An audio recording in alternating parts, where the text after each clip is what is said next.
बर्बरीक ने अपने ही दादा भीम से युद्ध क्यों किया? महाभारत में बर्बरीक भीम के पुत्र घटोत्कच का पुत्र था। बर्बरीक दुनिया का श्रेष्ठ धनुर्धारी था। बर्बरीक के 3 बाल हैं काफी थे जो कौरव और पांडवों की पूरी सेना का सर्वनाश कर सकते थे। बर्बरीक ने युद्ध की कला अपनी माता से सीखी थी। बर्बरीक माता को वचन दे दिया था कि वो युद्ध में कमजोर पक्ष से युद्ध करेगा। बर्बरीक घटोत्कच का पुत्र था। वो एक वीर, तपस्वी और सिद्धांत वादी योद्धा था। वो एक से एक अद्भुत शक्तियों का मालिक था।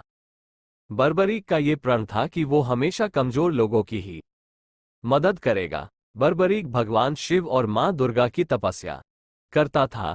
तपस्या से उसे 3 अभेद्य बाण प्राप्त थे, जिनका निशाना कभी भी खाली नहीं जाता। जब श्री कृष्ण ने बर्बरीक को पहली बार देखा तो उसे देखकर वो समझ गए थे कि वो युद्ध में जा रहा है और कौरवों का पला हल्का देखकर अगर बर्बरीक उनकी ओर से युद्ध करेगा तो पांडवों का जीतना कठिन हो जाएगा। युद्ध के मैदान में भीमपुत्र बर्बरीक दोनों पक्ष के मध्य में एक पीपल के वृक्ष ने नीचे खड़े हो गए और ये घोषणा कर डाली कि मैं इस पक्ष के ओर से लड़ूंगा जो हार रहा होगा। बर्बरीक की ये घोषणा से भगवान श्री कृष्ण चिंतित हो गए।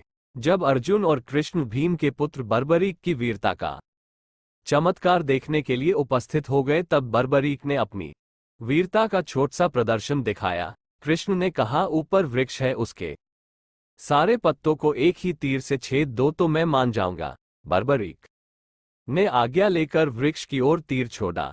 जब तीर एक एक करके सारे पत्तों को छेद रहा था तब वृक्ष से एक पत्ता टूटकर गिरा। कृष्ण ने ये सोचकर उस पत्ते को अपने पैरों से ढक लिया कि जो गिरा हुआ पत्ता है वो छेदने से बच जाएगा। बर्बरीक का तीर सभी पत्ते को छेद कर कृष्ण के पैरों के पास आकर रुक गया।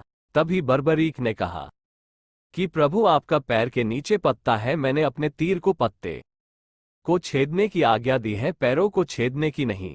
ये सब देखने के बाद भगवान चिंतित हो गए।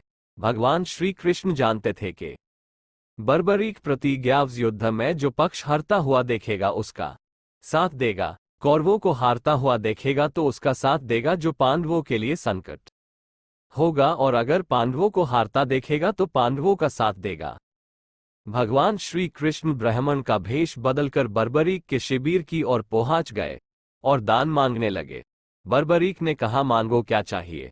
ब्राह्मण के भेष में कृष्ण ने कहा, तुम नहीं दे सकते, लेकिन बर्बरीक कृष्ण की जाल में फंस गया और कृष्ण ने बर्बरीक से अपना सिर मांग लिया। बर्बरीक ने अपने पिता की विजय के लिए खुशी से अपना सिर दान में दे दिया। बर्बरीक का दान से कृष्ण ने बर्बरीक को स्वयं के नाम से पूजित होने का वरदान दिया। इसलिए बर्बरीक को आज भी खाटू श्याम के नाम से जाना जाता है।